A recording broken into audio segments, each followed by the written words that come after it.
Welcome to Aadya TV. నేను మీ journalist Arun. ఈరోజు రాష్ట్ర ప్రభుత్వం రైతులను రాజకీయ నాయకులను ఎందుకు అరెస్టు చేస్తుంది అనే అంశాలపైన ఈరోజు బీఆర్ఎస్ సీనియర్ నేత శుభాబ్ ప్రజాద్ పటేల్ ఉన్నారు. అడిగి తెలుసుకునే ప్రయత్నం అయితే చేద్దాం. అన్న నమస్కారం. నమస్తే అరుణ్ గారు. కేటీఆర్ అధికారాన్ని అడ్డు పెట్టుకొని ఈ రేసింగ్ చేపట్టి విపరీతమైన సంపదను దోషేసుకున్నాడు అని చెప్పేసి సీఎం అంటున్నాడు.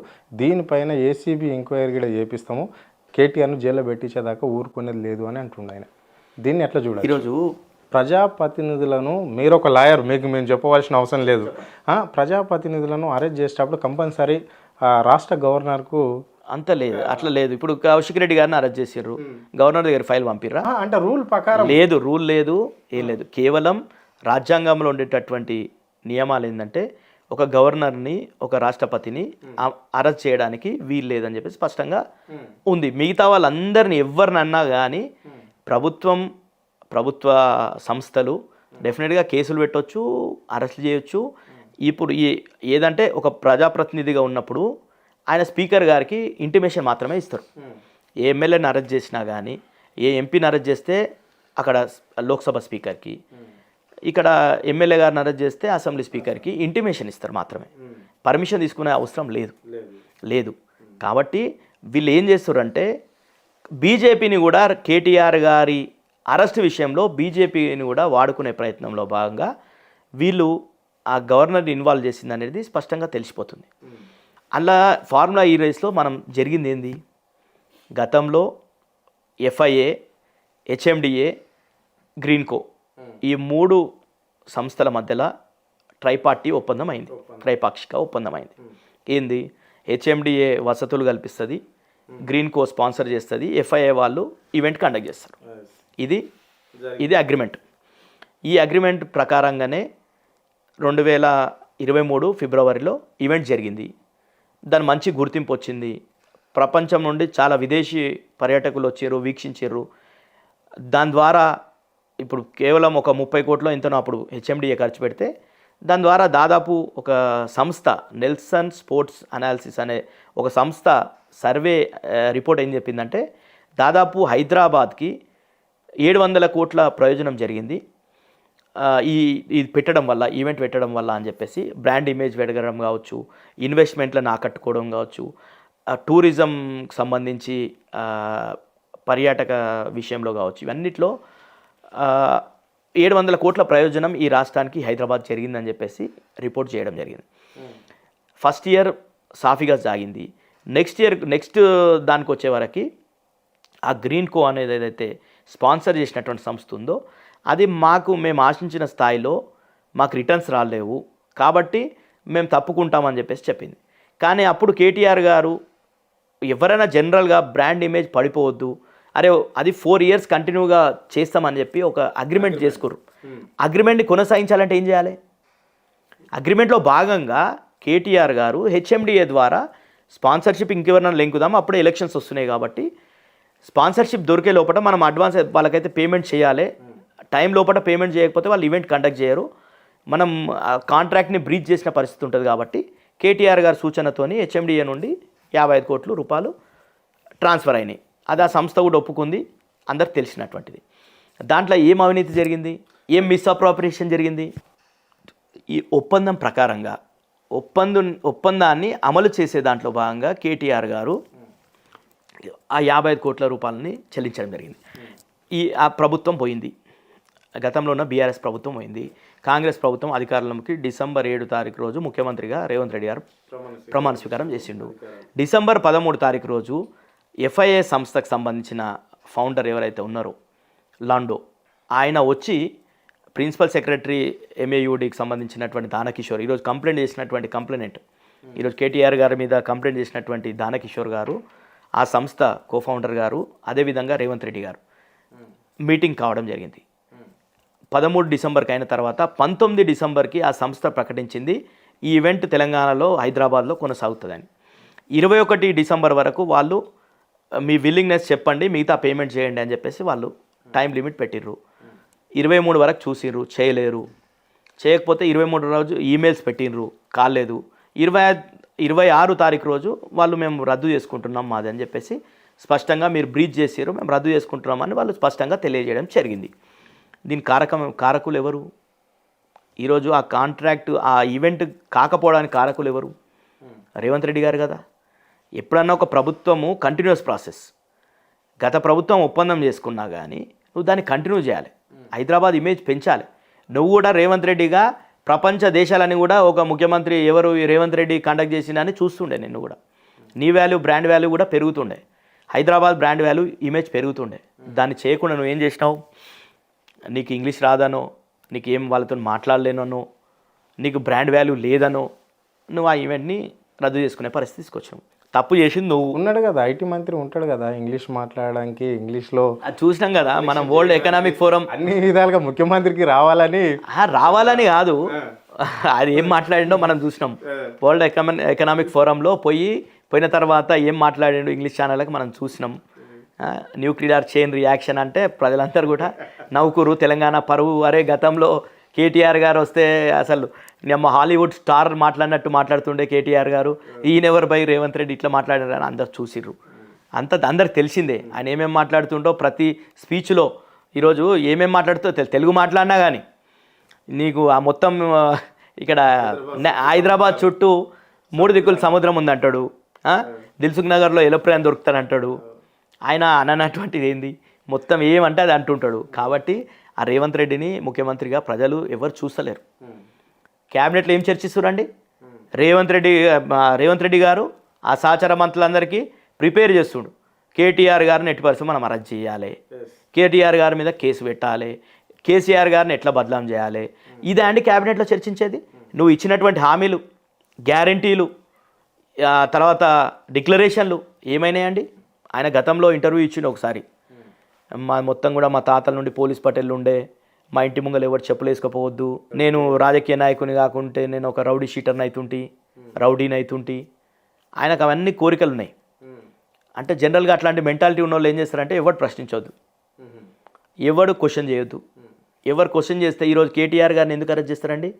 లగచర్ల రైతుల కోసం పోరాటం చేస్తున్నందుక, మూసీ బాధితుల తరఫున మాట్లాడుతున్నందుక, హైడ్రా బాధితుల తరఫున మాట్లాడుతున్నందుక, రైతులకు రైతు బంధు ఇవ్వమంటున్నందుక, ఆటో కార్మికులకు నువ్వు 12,000 అడుగుతున్నందుక, నువ్వు ఇచ్చినటువంటి హామీ నెరవేర్చమందుకుగా, ఈరోజు ఆశా వర్కర్లకు నువ్వు 18,000 చేస్తాను, అది చేయమని అడుగుతున్నందుక ఎందుకు అరెస్ట్ చేస్తావు కేటీఆర్ని అంటున్నావు.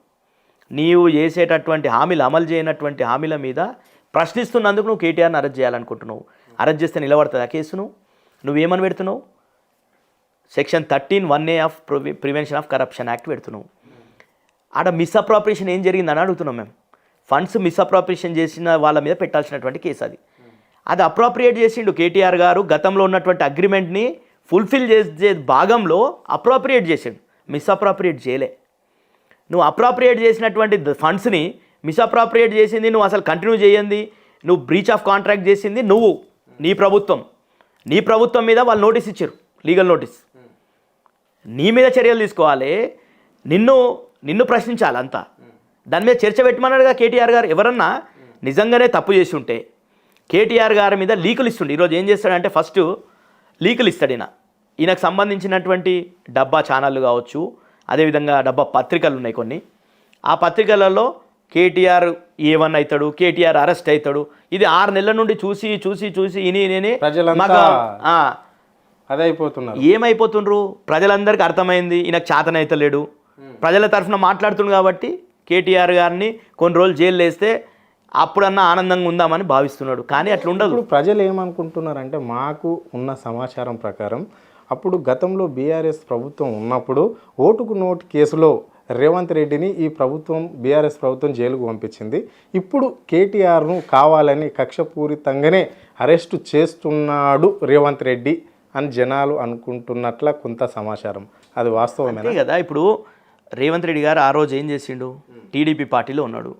తెలంగాణని ఏ విధంగా అస్థిరపరచాలి, తెలంగాణని ఫెయిల్డ్ స్టేట్గా చూపించాలనే ప్రయత్నంలో చంద్రబాబు నాయుడు కంకణబద్దులై ఆయనకు సంబంధించినటువంటి ఇక్కడ ఏజెంట్లుగా ఉన్నటువంటి రేవంత్ రెడ్డి కావచ్చు, ఆ రోజు టీడీపీలో ఉన్నటువంటి వాళ్ళని పెట్టి ఈ ప్రభుత్వాన్ని అస్థిరపరచాలి, ఆ రోజు బీఆర్ఎస్కు ఉన్నటువంటి ఎమ్మెల్యేలను గుంజుకోవాలి, ప్రలోభ పెట్టాలి అనే ప్రయత్నం చేసి ఆడ ఒక 50 లక్షల రూపాయలతోని బీఆర్ఎస్ పార్టీకి సంబంధించినటువంటి నామినేటెడ్ ఎమ్మెల్యే దగ్గరికి పంపించి 50 లక్షలతోని రెడ్ హ్యాండెడ్గా దొరికినటువంటి వ్యక్తి రేవంత్ రెడ్డి గారు.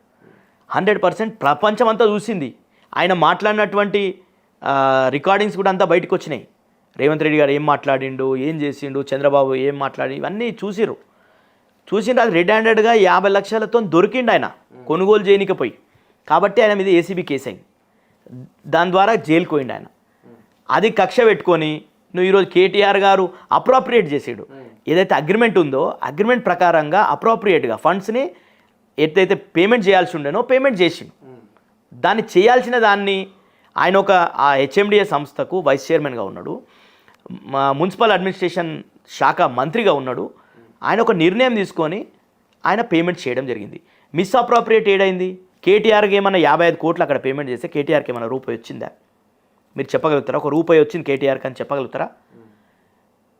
అట్లా చెప్తే మీరు ఈవెంట్ని కొనసాగిస్తామని ఎందుకు చెప్పారు? మీరు డిసెంబర్ 13 తారీఖు మీరు ముఖ్యమంత్రి అయిన తర్వాత కలిసిరు కదా ఆ సంస్థ సంబంధించినటువంటి నిర్వాహకులు. కలిస్తే మీరు నిర్వహిస్తాం కంటిన్యూ చేస్తామని ఎట్లా చెప్పారు? వాళ్ళు కూడా మీరు మిగతా పైసలు పేమెంట్ చేస్తే లేకపోతే మీ బ్రీచ్ ఆఫ్ కాంట్రాక్ట్ అని చెప్పేసి మీకు నోటీస్ ఎందుకు ఇచ్చారు? Legal notice. ఇది ఇల్లీగల్ జరిగితే లీగల్ నోటీస్ ఎందుకు ఇచ్చారు వాళ్ళ సంస్థ? ఇవ్వదు కదా. ఇది క్లియర్ కదా. నీకు ఆ మిస్అప్రోప్రియేషన్ ఆఫ్ ఫండ్స్ ఏడా జరిగింది అన్నట్టుంటా. కేటీఆర్ మీద ఈ ప్రభుత్వం వేసిన కేసు నిలబడుతుందా? ఏ సెక్షన్ కింద నిలబడుతుంది? ఎట్లా నిలబడుతుంది? లేకుంటే ఇది మామూలు కేసేనా? అంటే అది నిలబడదు, కోర్టులో నిలబడదు. ఇగో తాత్కాలికంగా జైల్లో పెట్టడం. ఎందుకంటే ఇది ఒక ప్రాసెస్. రాక్షసానందం. రేవంత్ రెడ్డి గారు రాక్షసానందం పొందాలనుకుంటుండు. అట్లా ప్రతి దాంట్లో లగిచెర్లలో ఏందండి, లగిచెర్ల రైతులకు సంబంధించి ఫండ్స్ ఇచ్చిండు. కేటీఆర్ గారి పేరుని నరేందర్ రెడ్డి గారు చెప్పిండని ఒక కన్ఫెషన్ స్టేట్మెంట్ వాళ్ళే రాసుకొని నరేందర్ రెడ్డికి సంబంధం లేకుండా కేటీఆర్ గారు నాకు అన్ని విధాలా సహకరిస్తా అన్నాడు, కేటీఆర్ గారు మీరు ఏమైనా చేయండి అన్నాడు, మీరు కొట్టుండి అన్నాడు, మీరు సంపుండి అన్నాడు. ఎవరన్నా రాజకీయ నాయకులు అధికారులను చంపమని అంటారా అండి? అసలు ఇష్యూ ఏంది? వాళ్ళ భూములు కాపాడుకోవాలనే పోరాటం. దానికి ఒక రాజకీయ నాయకుడు ఎవరు వచ్చినా కానీ ఏ పార్టీ అయినా కానీ మద్దతు ఇస్తుంది. ప్రజల పక్షాన ప్రజలు ఏం కోరుకుంటారో దాని పక్షాన్ని నిలబడతారు ప్రతిపక్షంగా. చివరిగా కేటీఆర్ ఎప్పుడు అరెస్ట్ కాబోతున్నాడు? కేటీఆర్ అరెస్ట్ అయితే రాష్ట్రంలో బీఆర్ఎస్ నేతల పరిస్థితి ఏంటి? కార్యకర్తలు ఏ విధంగా ముందుకు పోబోతున్నారు? 65 లక్షల మంది సైన్యం ఉంది ఈ బీఆర్ఎస్ పార్టీకి. మాకు ఒక గొప్ప మార్గనిర్దేశకుడు కేసీఆర్ గారు ఉన్నారు, సైన్యాధిపతులు ఉన్నారు. హరీష్ రావు గారు ఉన్నారు, కవిత గారు ఉన్నారు, కేటీఆర్ గారు ఉన్నారు. చాలామంది ఇట్లా మంత్రులుగా పనిచేసినటువంటి వాళ్ళు, అనుభవజ్ఞులు చాలామంది ఉన్నారు. ఉద్యమం నుంచి వచ్చినటువంటి నాయకత్వం ఉంది మా దగ్గర. కొట్లానికి మేము సిద్ధంగా ఉన్నాం. 65 లక్షల మంది కదా. నువ్వు జైళ్ళ కెపాసిటీ ఎంత తెలుసా? తెలంగాణలో జైళ్ళు మా ఒక్క జిల్లాకు సంబంధించిన నాయకులను కూడా అరెస్ట్ చేసి పెట్టడానికి జైలు సరిపోవు. నువ్వు ఎంతమంది జైలు పెడతావు? 65 లక్షల మంది సైన్యం ఉంది. ప్రజలంతా ఈరోజు నీకు ఓట్లు వేసిన వాళ్ళంతా కూడా మళ్ళీ కేసీఆర్ కావాలని కోరుకుంటారు. ఎంతమందిని పెడతావు నువ్వు జైల్లో? మొన్న లగచెర్ల వాళ్ళని అరెస్ట్ చేస్తే పరిగి జైలు సరిపోలేదని సంగారెడ్డి జైలుకు పోయినావు. ఈరోజు పరిగి సరిపోదు, సంగారెడ్డి సరిపోదు, చెర్లపల్లి సరిపోదు, చెంచల్గూడ సరిపోదు. నువ్వు టీఆర్ఎస్ పార్టీ కార్యకర్తలను అరెస్ట్ జైలు బరో కార్యక్రమాలు ఇస్తాం మేము. ఉద్యమంలోనే ఆ జైలు బరోలు అనేది మాకు కామన్. నువ్వు ఎంతమందిని అరెస్ట్ చేస్తావు చేసుకో, నువ్వు అరెస్ట్ చేసుకో. అందరూ సిద్ధంగా ఉన్నారు. కాబట్టి రేవంత్ రెడ్డి గారు ఇప్పటికన్నా ఆలోచన విరమించుకోవాలి. నువ్వు ఎంత కుట్రలు వనితే అంత ఫెయిల్ అవుతుంటావు, నీ గ్రాఫ్ పోతుంటుంది. నువ్వు ఒక విషయం తెలుసుకోవాల్సింది ఏంటంటే, నువ్వు కేసీఆర్ లాగా ఒక పార్టీ పెట్టి నువ్వు ఆ పార్టీని ప్రజల్లోకి తీసుకుపోయి ఒక రాష్ట్రాన్ని సాధించి ఆ రాష్ట్రానికి ముఖ్యమంత్రి అయ్యి ఇట్లా అయిన వ్యక్తివి కాదు. నువ్వు అపాయింటెడ్ ముఖ్యమంత్రివి. నీ మీద ఢిల్లీకి కోపం వచ్చినా ఒక్క నిమిషంలో నీ ఓడిపోతుంది పదవి. రేపు ముఖ్యమంత్రి ఉంటారని గ్యారంటీ ఇవ్వగలుగుతారా మీరు? ఆ ఫ్లైట్లో వస్తుంది కాపీ. మనకు తెలుసు కదా గతంలో తెలంగాణ ఉమ్మడి రాష్ట్రంలో ఏమేమి జరిగినాయి, ఎంతమంది ముఖ్యమంత్రులు మారుతారో తెలుసు కదా. అట్లనే సీల్డ్ కవర్లో ఒక రోజు వచ్చేస్తుంది. రేవంత్ రెడ్డి పరిస్థితి కూడా అదేనా? అంతే కదా. ఈరోజు అపాయింట్మెంట్లు ఇస్తలేరు, ఒక రోజు వచ్చినప్పుడు ఒక సీల్డ్ కవర్ పంపించేస్తారు. ఆ రోజు రేవంత్ రెడ్డి నోవేర్ అవుతాడు. అట్లాంటి పరిస్థితి ఉంటుంది. కాబట్టి విర్రవీగొద్దు. నీకు అధికారం ఇచ్చింది ప్రజలకు మంచి చేయాలని. నువ్వు మంచి చేయి. నీతో చేతనైతే నువ్వు ఆ 6 గ్యారంటీల్లో నీతో చేతనైనటువంటి పనులు చేయి, మంచి చేయి ప్రజలకు. ప్రజల్ని నాశనం చేసే విధంగా ఈ రాష్ట్ర ప్రగతిని మొత్తం తిరోగమనం, తెలంగాణ 10 సంవత్సరాల్లో రైజింగ్ ఒక ఆకాశ స్థాయికి పోతే నువ్వు ఈరోజు మళ్ళా పాతాళ లోకంకి తీసుకుపోతున్నావు తెలంగాణ ప్రగతిని. రియల్ ఎస్టేట్ పడిపోయింది, అన్ని రంగాల్లో నష్టాల్లో ఉన్నారు ఈరోజు పరిస్థితి ప్రజలంతా. కాబట్టి నువ్వు ఇప్పటికన్నా నీ ఆలోచన విరమించుకో. ఒకవేళ నువ్వు మూర్ఖంగా అట్లనే అరెస్ట్ చేస్తే తెలంగాణ మొత్తం కూడా లగచర్లలో ఏ విధంగా పోరాటం జరిగిందో ఆ విధంగా నీ మీద తిరుగుబడుతుంది. నువ్వు తెలంగాణలో తిరగలేని పరిస్థితి రేవంత్ రెడ్డి గారికి వస్తుంది. Okay, thank you sir, me Amulya time మాకు కేటాయించినందుకు. థ్యాంక్ యూ అరుణ్ గారు.